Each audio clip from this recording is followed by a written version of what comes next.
How's it going out there? Welcome from H2TechVideos. Today we're going to be doing a pros and cons on the iPad mini with Retina. And the question is, worth it or a waste? We're going to take a look at some of the pros, some of the cons, and we're going to see ultimately, is it worth it to buy this or is it a waste? Let's jump right into the pros here. First thing is, and this is the main kind of bread and butter of this new iPad mini, is the Retina display. So we have put it side by side against the original iPad mini, and the colors definitely look better. So you can definitely notice it in the blacks. If you were to look at two pictures in the darker areas, that's where you're going to see the crisp and the clarity, as well as when you're on the web. Text does look a lot clearer, a lot sharper. So the Retina definitely has added some new, better feel to it, better look to it. So that is the main and biggest plus of the iPad mini with Retina. The second pro is going to be that they have expanded the color option. So, like, for example, we do have this is the charcoal gray, but there are other colors you can get. I believe there's I think a white or a black. There's I think 2 or 3 different colors you can choose from. So I'm glad Apple has kind of expanded. Usually you can only get the front in different colors. Now they have made the back interchangeable in terms of colors too. So another pro there, just that they're cosmetically growing little by little with the iPad. Next thing is simplicity. This tablet is this iPad is pretty easy to learn. Really good for the novice, for the average person, not looking to do too much. And iPad is just a really fun tablet, so simplicity, fun. Obviously it carries a prestige with the name, so all those are pros that definitely go in favor of the iPad mini with Retina. The next thing is you have a vast selection of accessories. So some tablets, you buy them, you can't find cases, you can't find accessories for them. With this tablet, you won't have any problems finding cases that will fit, finding other little fun adapters and whatnot. So I've always got to give that to the iPad, that they really do connect with the vendors and get their, get those dimensions out so that they can have products made for it. And that's one thing. I have bought some products and not been able to find accessories, and literally been frustrated to the point of wanting to return it. So just having the infrastructure of accessories is very important. Being able to accessorize it and making it unique to you. So anyway, next thing is, aside from the simplicity, this is what is the iPad really good for? And when I always have one, I always notice that I love using the email app. The email app is very easy. Once you set up your email, it's quick, notifies you nice and clean. Web browsing is always fun and smooth and fluid. And e-reading, I've always had a good time in terms of using iBooks or the Kindle app on there. And the cool thing about it is you can get all the major reading bookstores. So Kindle, you can get Barnes & Noble, their Nook app. You can also get Sony's store. There's a bunch of different bookstores on there, so just if you want to read, it's kind of cool. You can get all of the app stores in one place to find your books. So another pro there. Apple has also made Pages, Keynote, and Numbers free now, as well as iMovie and iPhoto. So those are apps that have been designed by Apple. Now the Pages, Numbers, and Keynote, those are like the equivalent of Microsoft Office but in Apple. So cool thing there is you have a word processing app if you need to open up Word documents, if you need to edit them, as well as spreadsheets and PowerPoints. So you could even create your own PowerPoint on the go right on your tablet with Keynote. So those apps used to cost anywhere from $10 to $30, and now they're all free. So you gotta love that those are all built in with the tablet or with the iPad.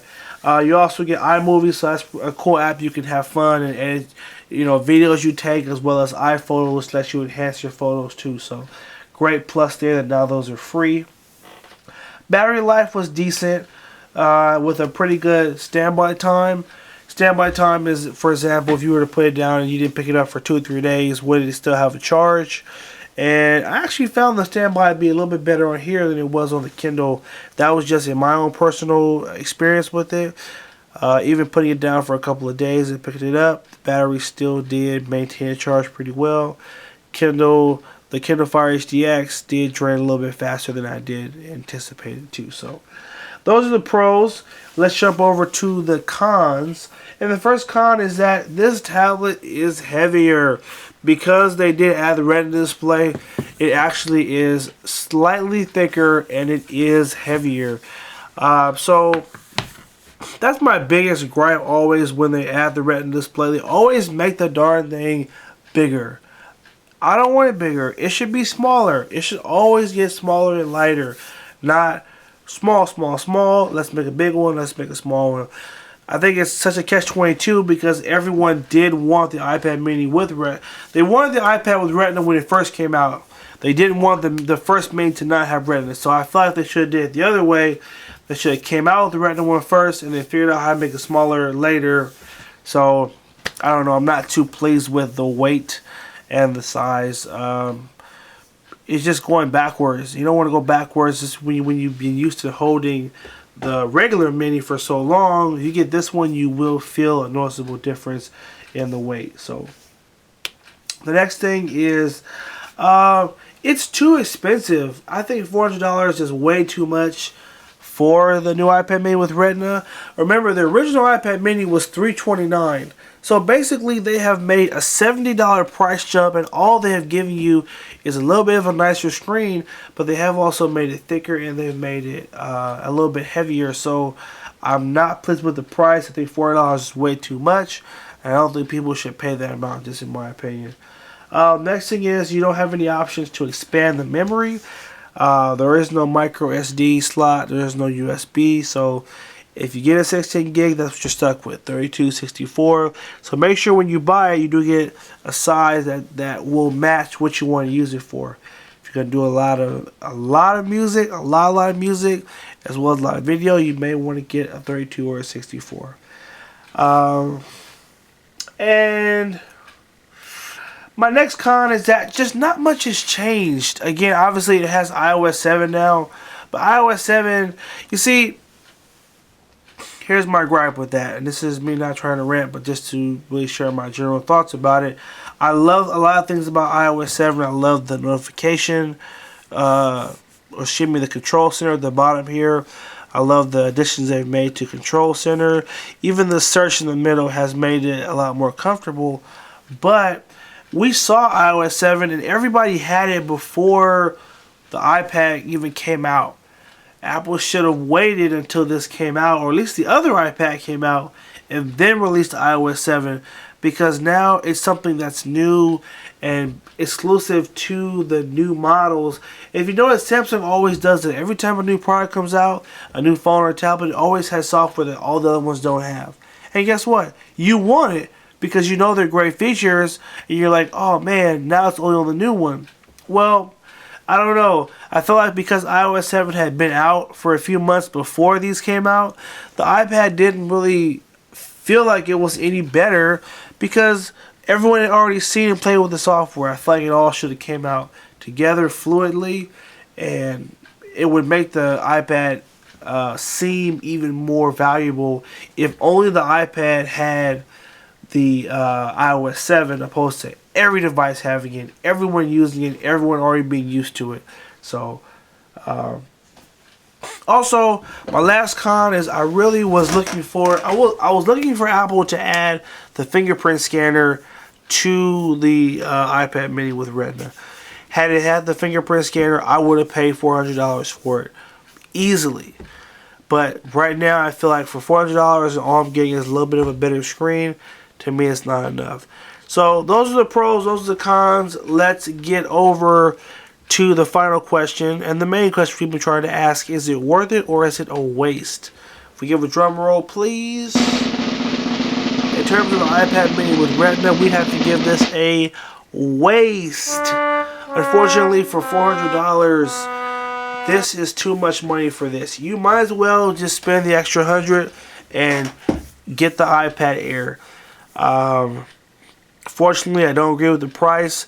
I would even tell people to go ahead and buy the original iPad mini, last year's generation, just as fine. $299. It's definitely a lot lower in price. And it does the same thing. The only difference with this one, now the processor's a little bit faster, but guess what? If you don't really play games, then you're not even going to see a difference in the processor speed. So that's why I don't feel like this tablet is worth it. I think $400 is just too much. The price has to come down. Even $350 is a stretch, but it's better than $400. So that was my take on the new iPad mini with Retina. Unfortunately, I don't feel like it has lived up to the hype, and Apple just kind of made it worse by hiking the price up even higher. So I'd probably say stay away from it. Thanks for watching, guys. Make sure you like, favorite, and share the video, as well as make sure you follow us on Facebook, facebook.com/H2TechVideos, and make sure you subscribe to us on YouTube as well. Thanks again for watching. Take care. Have a good one.